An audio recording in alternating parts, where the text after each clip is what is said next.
Imperial পদ্ধতি হচ্ছে যে আপনার ইঞ্চি, ফুট এবং সুতো। তো আমরা আগে ইঞ্চির বিষয় নিয়ে কথা বলে নিই, তারপরে আমরা সেন্টিমিটারে যাব।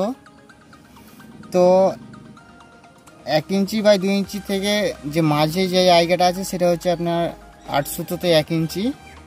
তো আপনারাকে জুম করে দেখিয়ে দিচ্ছি। 3 থেকে 4 ইঞ্চির মাঝে যে 1 ইঞ্চিটা আছে সেটা 1 ইঞ্চিতে কয় সুতো হয় সেটার বিষয় নিয়ে জেনে নিই। সুতোটা 1 2 3 4 5 6 7 8 8 সুতোতে 1 ইঞ্চি। এবার এই সুতোর বিষয়টা জানা গেল 1 ইঞ্চি কয় সুতোতে হয়। তো এবার আমরা ফুটের বিষয়টা জেনে নিই। তো আমরা চলে এসেছি ফুটের বিষয় নিয়ে। আপনার 1 থেকে 12 ইঞ্চি গেলে 1 ফুট হয়।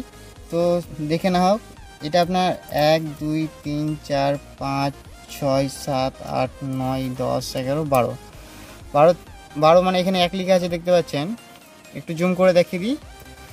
আপনার 1, এবার 12 থেকে আরও 12 যোগ করলে আপনার 2 ফুট হয়।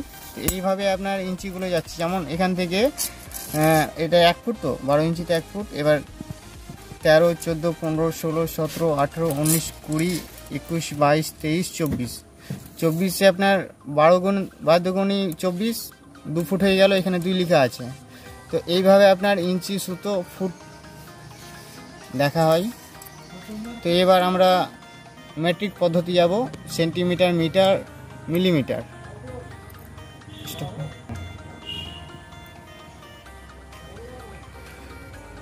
তো আমরা প্রথমে মিলিমিটারে যাব। মিলিমিটার বলতে আপনার এমএমও বলা যায়।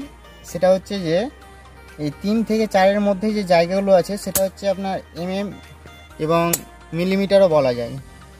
তো আমরা এই মিলিমিটার যেটা বলছে সেটা আপনার 10 মিলিমিটারে 1 সেন্টি। তো মিলিমিটারের ব্যাপারটা বুঝতে পারলাম। এবার সেন্টির ব্যাপারটা আমি আগে বুঝিনি, তারপরে আপনাকে আবার দুবারা বুঝিয়ে দেওয়া হবে।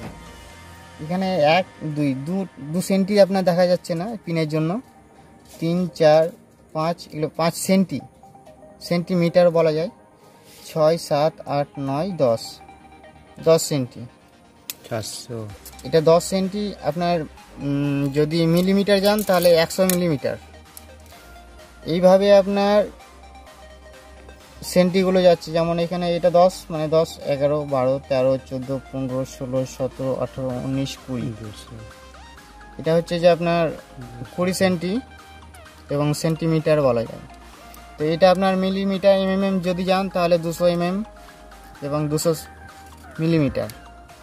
এটা হচ্ছে যে 90 সেন্টি। 90 সেন্টি মানে 91 92 93 94 95 96 97 98 99 100। 100 সেন্টিমিটারে 1 মিটার। যদি এটা আমি কনভার্ট করি আপনার এমএমে, মিলিমিটারে, তাহলে এটা হচ্ছে যে 1000 মিলিমিটার। 1000 মিলিমিটারে 1 মিটার।